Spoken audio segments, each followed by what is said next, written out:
Muy buenos días. Último domingo. Damos gracias al Señor por estos años que hemos podido estar en este lugar, pero todos sabemos que la iglesia no es un lugar, sino es la asamblea de aquellos que han conocido a Cristo por su voluntad, y Cristo ha venido a sus vidas, rescatándoles, restaurándoles y haciéndoles nuevas criaturas. Estemos donde estemos, cuando 2 o 3 estén reunidos en su nombre, así está el Señor en medio de ellos. Amén.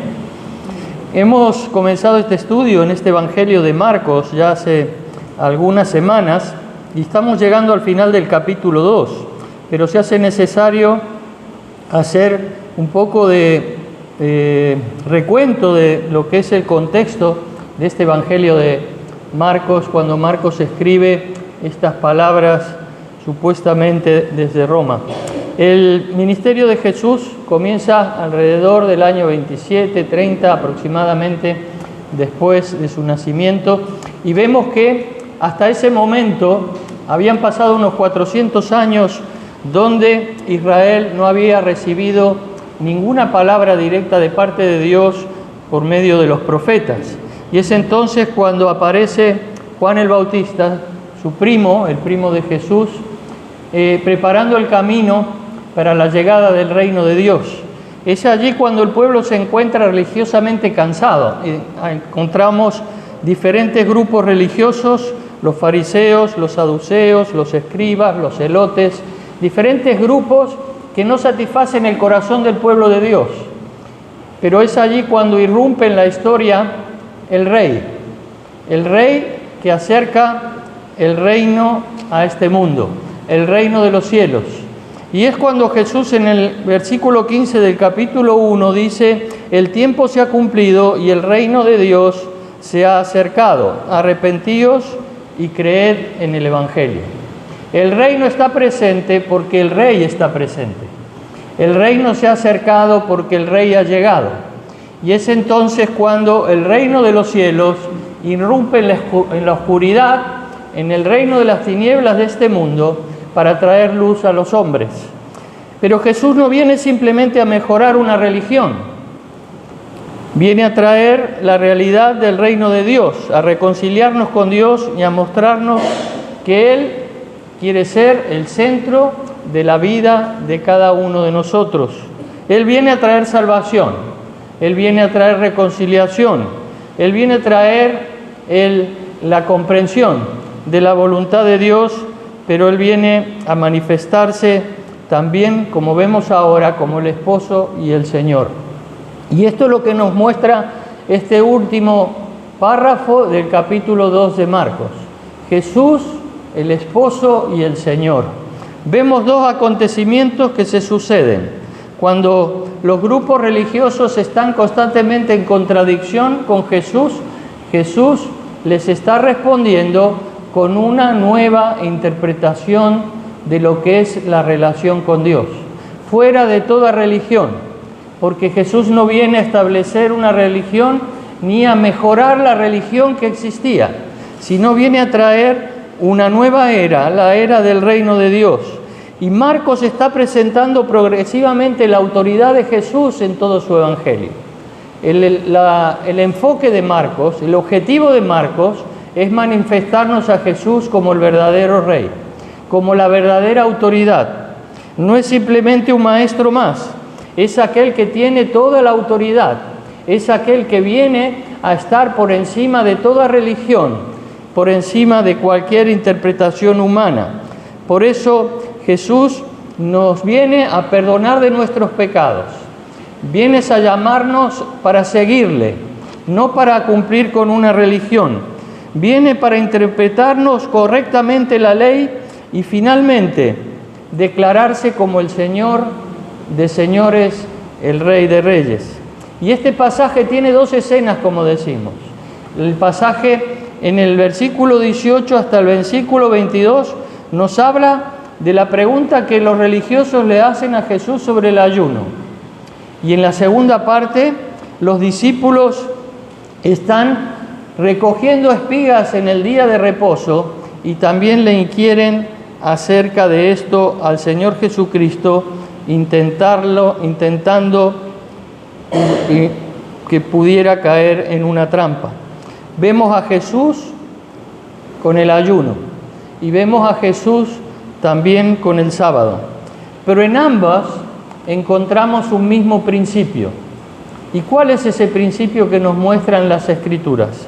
Cuando la religión ocupa el lugar que solamente le corresponde a Cristo, quien es el único y verdadero Rey, la práctica religiosa deja de conducirnos hacia Dios y nos lleva a alejarnos precisamente de Él. Todo legalismo, toda religiosidad nos aparta de Dios.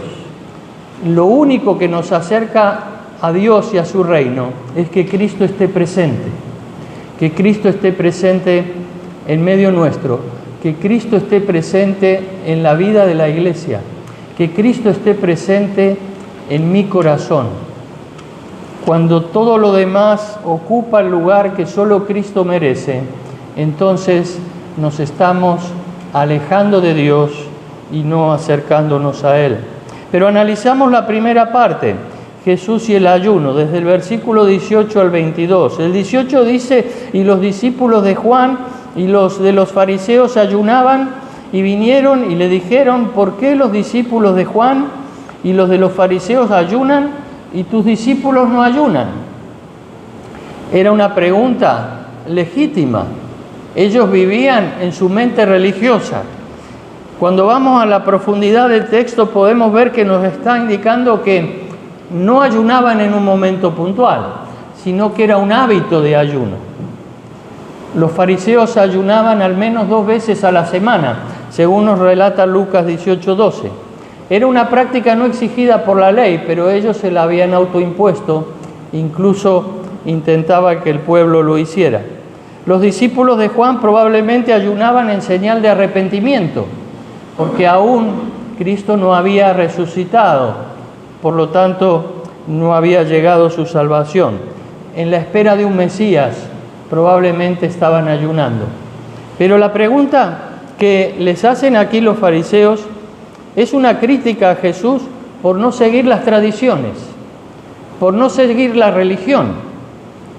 Cuando vamos a Isaías capítulo 58, versículos 3 y 5, que podemos ver juntos, allí Dios nos habla del verdadero ayuno y cómo Dios rechaza el ayuno hipócrita. Podemos leer desde el versículo 3 hasta el 5. ¿Por qué dicen: ayunamos y no hiciste caso? ¿Humillamos nuestras almas y no te diste por entendido? He aquí que en el día de vuestro ayuno buscáis vuestro propio gusto y oprimís a todos vuestros trabajadores. He aquí que para contiendas y debates ayunáis, y para herir con el puño inicuamente. No ayunéis como hoy, para que vuestra voz sea oída en lo alto. ¿Es tal el ayuno que yo escogí, que de día aflija el hombre su alma, que incline su cabeza como junco y haga cama de cilicio y de ceniza? ¿Llamaréis esto ayuno y día agradable a Jehová? Y podemos leer todo el capítulo, porque todo el capítulo habla acerca de esto, cómo Dios está rechazando una idea de ayuno equivocada del pueblo de Dios, una idea de ayuno que no se corresponde al propósito de Dios, por el cual Él propuso esta práctica para acercarse a Él y no para cumplir simplemente con un rito o con una exigencia o una tradición. Dios rechaza de plano el ayuno hipócrita, porque Dios no mira nuestra religiosidad, Dios mira nuestro corazón. Y en Mateo 6:16 Jesús habla precisamente del ayuno y enseña cuál es el ayuno agradable al Señor. Podemos leerlo en Mateo 6:16 al 18. Cuando ayunéis, no seáis austeros como los hipócritas, porque ellos demudan sus rostros para mostrar a los hombres que ayunan. De cierto os digo que ya tienen su recompensa. Pero tú, cuando ayunes, unge tu cabeza y lava tu rostro, para no mostrar a los hombres que ayunas, sino a tu Padre que está en secreto. Y tu Padre, que ve en lo secreto, te recompensará en público. La religiosidad es una muestra pública, o intenta serlo, de nuestra devoción a Dios. Pero Dios no busca esto de cada uno de nosotros. Busca una devoción en privado, que haya verdaderamente un reconocimiento privado de lo que Él significa para nuestras vidas. ¿Por qué ellos lo hacen y tus discípulos no? La respuesta sería esta: porque Jesús estaba buscando algo nuevo. No estaba buscando parches, sino que estaba buscando transformación genuina, un corazón nuevo. La pregunta parecía sencilla, pero detrás también existe una comparación. Y muchas veces la religión nos lleva a compararnos. Nosotros hacemos esto, ellos hacen aquello, tus discípulos no lo hacen, nosotros sí. Y esto es lo que produce la religiosidad. Muchas veces compararnos con los demás. Es fácil convertir la vida cristiana en una comparación también.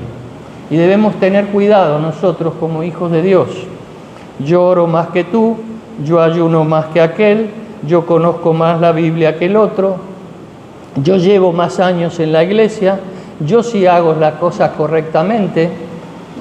Y estamos probablemente comparándonos por causa de nuestra religiosidad, cuando no conocemos el corazón de los demás. Y entonces nuestra espiritualidad deja de estar centrada en Cristo. Y es entonces cuando empieza a estar centrada en nuestra propia actuación religiosa.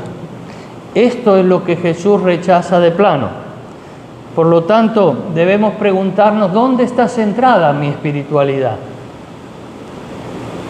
Cumplir ciertas normas, incluso en proponerme por obligación tener que orar, tener que leer la Biblia, o es algo que surge del amor hacia el Señor que Él puso en mi corazón. ¿Soy yo más religioso que los demás o estoy viviendo verdaderamente para Cristo? Pablo lo expresa en Filipenses 3:8 cuando dice: y ciertamente aún estimo todas las cosas como pérdida por la excelencia del conocimiento de Cristo Jesús, mi Señor.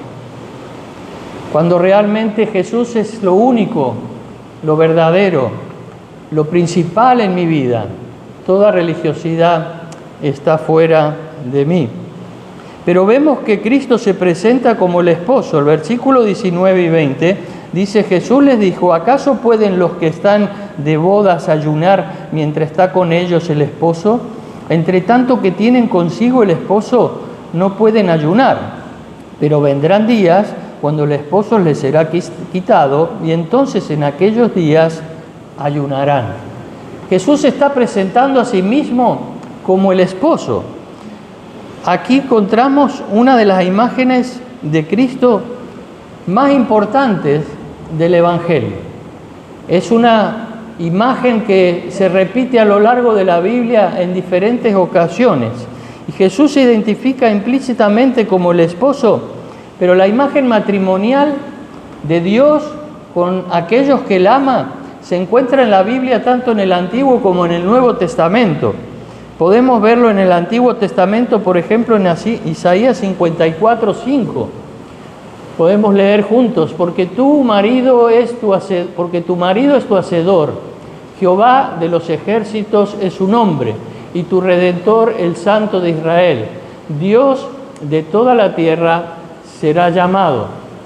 Porque como a mujer abandonada y triste de espíritu te llamó Jehová, y como a la esposa de la juventud que es repudiada, dijo el Dios tuyo: por un breve momento te abandoné, pero te recogeré con grandes misericordias.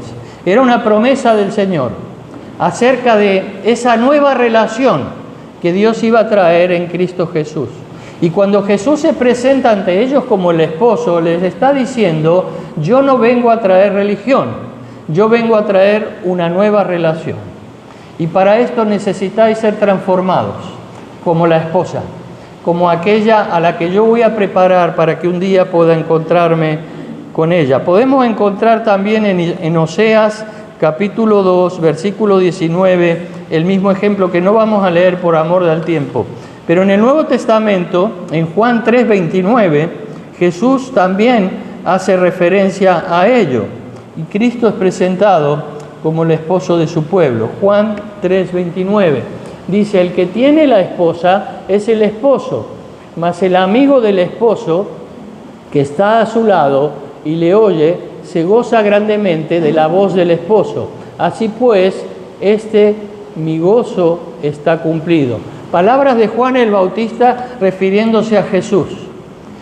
El primo de Jesús, aquel que prepara el camino para el Rey, para la llegada del reino de Dios, para el establecimiento de una nueva relación entre Dios y los hombres, está llamando a Jesús como el esposo. Si el esposo está aquí, mi alma está contenta.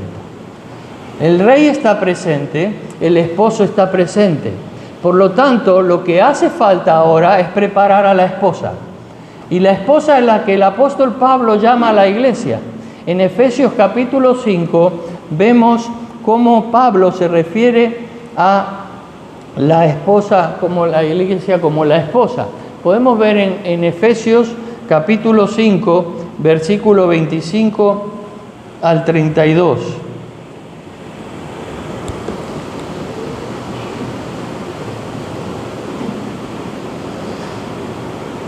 Dice: maridos, amad a vuestras mujeres, así como Cristo amó a la iglesia y se entregó a sí mismo por ella, para santificarla, habiéndola purificado en el lavamiento del agua por la palabra, a fin de presentársela a sí mismo como una iglesia gloriosa, que no tuviese mancha ni arruga ni cosa semejante, sino que fuese santa y sin mancha. Así también los maridos deben amar a sus mujeres como a sus mismos cuerpos. El que ama a su mujer, a sí mismo se ama. Aquí Pablo está comparando la relación matrimonial, esposo-esposa, con la relación entre Cristo y la iglesia.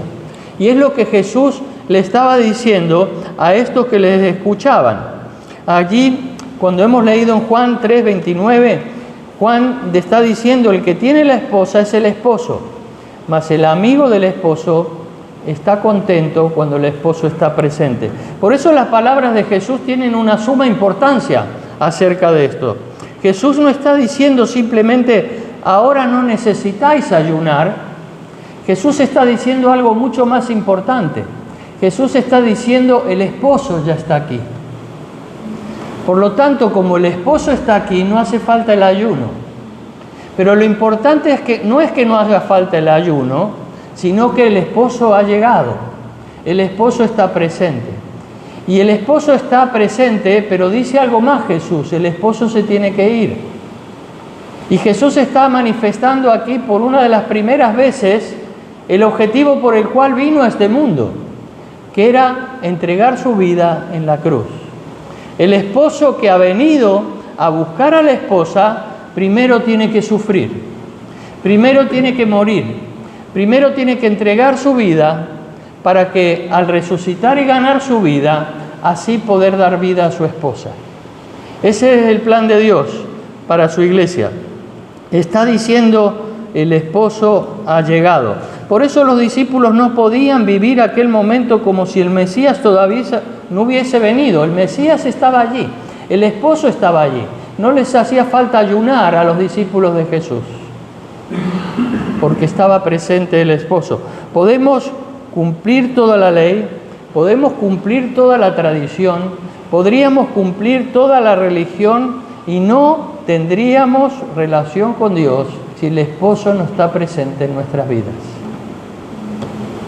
Es necesario que el esposo llegue a tu corazón para darte vida y Él pueda hacerte suyo.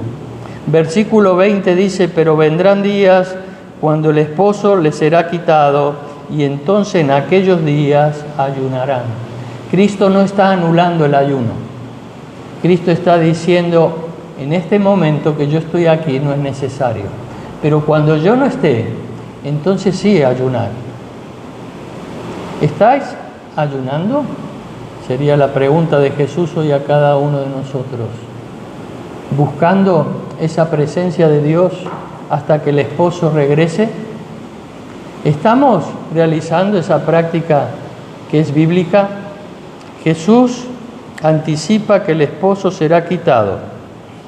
El texto nos apunta a su muerte, pero también a su venida. El ayuno cristiano no es una manera de comprar el favor de Dios. Esto es lo que Dios recrimina constantemente en su palabra. No es, Dios mío, mira cuánto sacrificio hago para que me aceptes o para que me ames más. Esto no es el significado verdadero del ayuno. El verdadero significado del ayuno es: Dios, te necesito. Ven pronto a buscarme.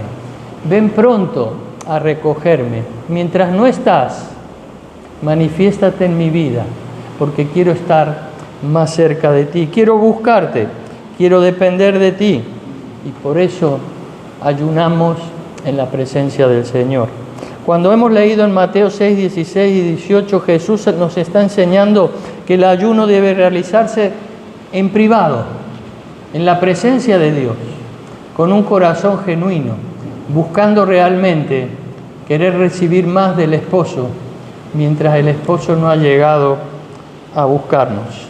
Pero vemos luego en el versículo 21 y 22 que Jesús da un ejemplo acerca de dos cuestiones que quiere manifestar. Dice: nadie pone remedio de paño nuevo en vestido viejo, de otra manera el mismo remiendo nuevo tira de lo viejo y se hace peor la rotura. Y nadie echa vino nuevo en odres viejos, de otra manera el vino nuevo rompe los odres y el vino se derrama, y los odres se pierden, pero el vino nuevo en odres nuevos se ha de echar. ¿Qué les quería enseñar Jesús? El problema es que el material nuevo puede contraerse y terminar desgarrando la tela vieja, y entonces se va a estar peor que antes.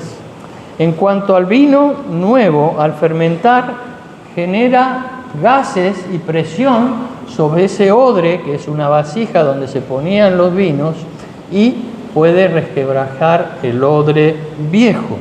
Por lo tanto, Jesús concluye diciendo: pero el vino nuevo en odres nuevos se ha de echar.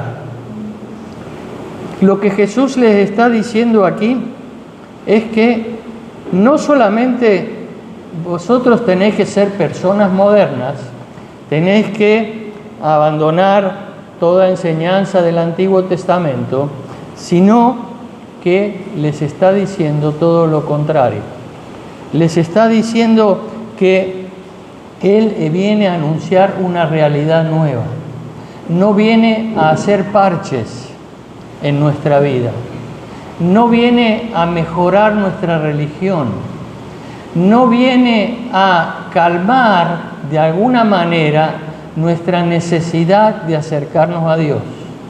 Lo que Jesús viene a decir cuando el vino nuevo debe echarse en odre nuevo es que toda nuestra vida debe ser renovada. Nuestra vida necesita una transformación completa. Lo que nuestra vida no necesita son parches. El problema no estaba en la ley dada por Dios. El problema estaba en intentar contener la obra de Cristo en odres viejos, en una religión que no sirve para acercarnos a Dios, en una ley que solo nos manifiesta nuestro alejamiento de Dios, pero no produce un acercamiento a Dios, una renovación total de nuestra vida. Jesús nos trae algo nuevo. El Mesías ha llegado, el reino de Dios se ha acercado, el Rey está presente y no viene a traer una nueva religión ni a mejorar la que ya existe. La salvación se está acercando de verdad a los hombres y esto es lo que Cristo viene a anunciarles. Un odre nuevo, una vasija nueva, para allí poder tener la presencia verdadera de Dios.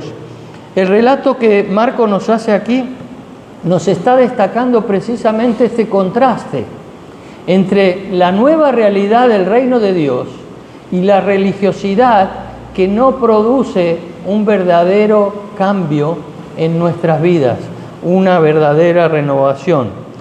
Cuando imaginamos a alguien que recibe una fuente de agua completamente nueva y pura y la echa en un recipiente que está contaminado, ¿qué sucede? El agua se contamina. Necesitamos recipientes nuevos para recibir la presencia de Dios. El problema no está en el agua, el problema está en el recipiente. El problema no está en Dios, el problema está en la religión. El hombre intenta amoldar a Dios a su vasija, a su mentalidad, pero Dios no puede ser contenido en las vasijas del hombre. De manera semejante podemos intentar introducir el Evangelio de Jesucristo dentro de una vida dominada por la envidia, por el orgullo, por la autosuficiencia, por el legalismo, pero cuando intentamos introducir a Jesús en esto, en nuestras vidas, realmente no estamos cumpliendo la voluntad de Dios. Jesús no vino para esto. Jesús vino para darnos una vida nueva, una vida transformada. El Evangelio no consiste en haz suficientes buenas obras para que Dios se apiade de ti. Jesús enseña que el reino de Dios que Él trae es radicalmente nuevo. Es algo totalmente diferente. No puede simplemente parcharse nuestra vida y nuestro intento de religiosidad. No se trata de abolir la ley, sino de la nueva realidad del Evangelio. Jesucristo vino a cumplir la ley por nosotros y para nosotros. Cuando vamos a Jeremías 31, 34, el profeta lo explica claramente. Podemos leerlo también todos juntos. Jeremías 31 dice: aquí que viene días, dice Jehová, en los cuales haré nuevo pacto con la casa de Israel y con la casa de Judá. No como el pacto que hice con sus padres el día que tomé su mano para sacarlos de la tierra de Egipto, porque ellos invalidaron mi pacto, aunque fui yo un marido para ellos, dice Jehová. Pero este es el pacto que haré con la casa de Israel después de aquellos días, dice Jehová. Daré mi ley en su mente y la escribiré en su corazón, y yo seré a ellos por Dios, y ellos me serán por pueblo. Lo que Dios prometió era darnos un corazón nuevo, un corazón transformado, una vasija nueva para contenerle a Él, para que Él viniera a estar en nosotros y no nosotros intentar acercarnos de Él. Por eso Pablo en 2 de Corintios 5, 17 nos dice claramente lo que Dios hace a través de Cristo, de modo que si alguno está en Cristo, nueva criatura es. Las cosas viejas pasaron y aquí todas son hechas nuevas. Y todo esto proviene de Dios, quien nos reconcilió consigo mismo por Cristo y nos dio el ministerio de la reconciliación. Lo que Dios quiere hacer en tu vida es algo totalmente nuevo. Si aún no lo ha hecho, si aún no ha transformado tu corazón, Dios está buscando venir a tu vida para transformarte por completo. Por lo tanto, debemos huir de toda religiosidad. Debemos huir de todo intento de nosotros de acercarnos a Dios. Es Dios el que viene a nosotros, es Dios el que se acerca a nuestra vida, es Dios por su voluntad y por su designio entero que viene al corazón de las personas. Nosotros solo tenemos que reconocer su presencia en cada uno de nosotros. Pero en la segunda parte, Jesús habla del sábado y rápidamente vemos que aquí Jesús, Marcos, cambia de escenario y pasa de lo que es el ayuno y el esposo a hablarnos del sábado. Jesús y sus discípulos están caminando por unos campos llenos de cereales. Y los discípulos toman de esos cereales que no les pertenecen para ellos poder alimentarse. Entonces los fariseos le recriminan esto a Jesús. ¿Cómo tus discípulos pueden hacer esto? Y más aún en el día del sábado. Aconteció que al pasar él por los sembrados, un día de reposo, sus discípulos andando comenzaron a arrancar espigas. Entonces los fariseos le dijeron: mira, ¿por qué hacen en el día de reposo lo que no es lícito? Esto no significa que los discípulos estuviesen robando. Cuando vamos al Antiguo Testamento y vemos en Deuteronomio 23-25, no lo vamos a leer por amor al tiempo, pero lo podéis buscar, vemos que Dios permitía que se pudiera tomar de los cereales de otro campo para alimentarse, porque primaba la supervivencia antes que la propiedad. ¿Por qué? Lo único que Dios prohibía es que no se pudiese hacer, no se debía hacer con ninguna herramienta. Solo con la mano, cuando uno pasa la mano por la espiga de trigo, los granos se quedan en la mano. Y era algo que Dios permitía en la antigüedad. Por lo tanto, lo que está aquí en juego no era que los discípulos tomaran esto, sino lo que está en conflicto es lo del sábado. ¿Y qué es lo que les quiere enseñar Jesús acerca de esto? Cuando los fariseos preguntan: ¿por qué hacen esto tus discípulos en el día de reposo, cosa que no es lícita, no está permitida? El problema era cómo interpretaban la ley, cómo interpretaban esa prohibición de trabajar en el sábado.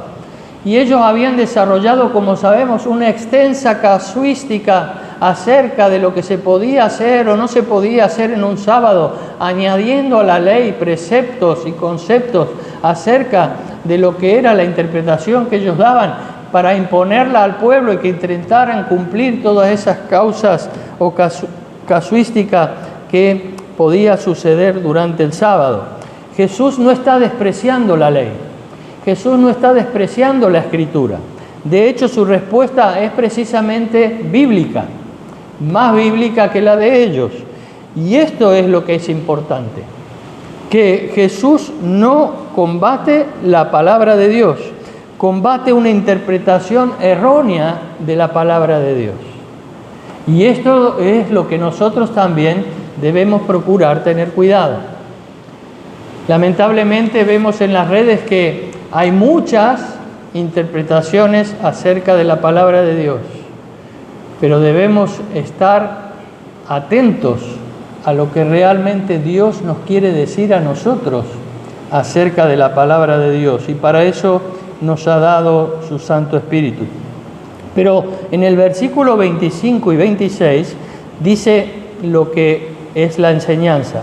Pero Jesús les dijo: ¿nunca leíste lo que hizo David cuando tuvo necesidad y sintió hambre? Él y los que con él estaban, cómo entró en la casa de Dios siendo Abiatar sumo sacerdote y comió los panes de la proposición, de los cuales no es lícito comer sino a los sacerdotes, y aún dio a los que con él estaban. Esta referencia que hace Jesús se encuentra en Primera de Samuel. ¿Qué pasó? David estaba siendo perseguido, no tenían qué comer, estaban a punto de desfallecer. Entran en el templo, en el santuario, y encuentran los panes que estaban reservados, como se explicaba en Levítico, esos panes destinados solamente a los sacerdotes. Sin embargo, David, el ungido de Dios, un anticipo de Jesús, toma los panes para dárselos a aquellos que estaban con él y a él mismo y alimentarse. David ejerce esa autoridad, como Cristo ahora ejerce la suya. Jesús utiliza este episodio para demostrar un principio fundamental. La ley de Dios nunca tuvo como propósito cumplir el cumplimiento de la ley para dañar al ser humano. Nunca. Lo que Dios estableció nunca fue para dañarnos, sino para todo lo contrario. Por lo tanto, cuando la necesidad humana es legítima, esta prevalece sobre el ritual, sobre la religiosidad. sobre la religión cuando hay ese conflicto. Podemos verlo en Oseas, que no vamos a leer, podéis leerlo luego, capítulo 6, versículo 6, y también en Mateo 12, 7, donde se explica claramente este principio que establece Jesús aquí. David el ungido tuvo autoridad, Jesús tiene mayor autoridad y por eso vino a cumplir con la ley correctamente, a interpretar lo que es verdaderamente lo que Dios quiere para cada uno de nosotros. También les dijo, el día de reposo fue hecho por causa del hombre, y no el hombre por causa del día de reposo. Por tanto, el Hijo del Hombre es Señor, aún del día de reposo. Jesús se presenta a sí mismo no solo como el esposo, sino como el Señor. Y cuando está diciendo Señor con mayúscula, está diciendo Adonai, está diciendo el Dios Todopoderoso, está diciendo Jehová de los ejércitos, está diciendo todo lo que aquellos que estaban al lado de él comprendían acerca de lo que era verdaderamente Dios. Les está diciendo, yo soy la autoridad, yo soy Dios y por lo tanto tengo autoridad sobre el día de reposo también. En Deuteronomio 5, 12 al 15, que no vamos a leer tampoco, lo podéis leer en vuestras casas, conecta esto del día de reposo con la liberación de Israel. Cuando hace esta referencia en Deuteronomio, está hablando de que esto que sucedía con el sábado y las instrucciones que Dios da acerca del sábado y del descanso, como estableció Dios en Génesis 3, ¿os acordáis? Y bendijo Dios al séptimo día y lo santificó. Pero en Deuteronomio lo que hace es explicar que Dios les está hablando al pueblo y diciéndoles, esto del reposo del día séptimo lo he hecho para que recordéis que yo os liberé de Egipto, que yo os liberé de la esclavitud. Por lo tanto, no necesitamos nosotros guardar un día de reposo hoy. ¿Por qué? Porque ya hemos sido liberados espiritualmente de nuestra muerte espiritual, como lo fue el ejemplo del pueblo de Israel en Egipto. Nosotros tenemos otra manera de recordar nuestra liberación. ¿Cuál es?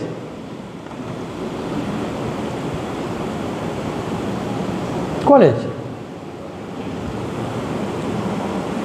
Jesús dijo, haced esto en memoria de mí. ¿Por qué? Porque Él te liberó, Él te redimió, Él te hizo una nueva criatura. Por eso el pan y el vino nos ayudan a recordar nuestra verdadera liberación. La iglesia, cuando Jesús resucitó, cambió el sábado por el domingo, porque fue el día de resurrección del Señor. Es el día de nuestra liberación. Es el día de tu liberación. Es el día del perdón. Es el día de tu vida nueva. Es el día para que recuerdes que eres un odre nuevo, donde Dios vino a tu vida para transformarte. Cuando participamos del pan y del vino, hacemos memoria de nuestro libertador, pero reconocemos que somos una vasija nueva en las manos de Dios. Claro que tiene defectos, claro que tiene impurezas, claro que tiene a veces algún intento de fisura, pero ahí está el alfarero, para cada día ir adecuando la vasija a lo que Él quiere para Él. Él es el esposo que ya vino, Él es el esposo que vendrá, Él es Adonai, el Señor. Dios vino en Jesucristo para huir de toda religiosidad, para que pueda ser el Señor de tu vida y de mi vida.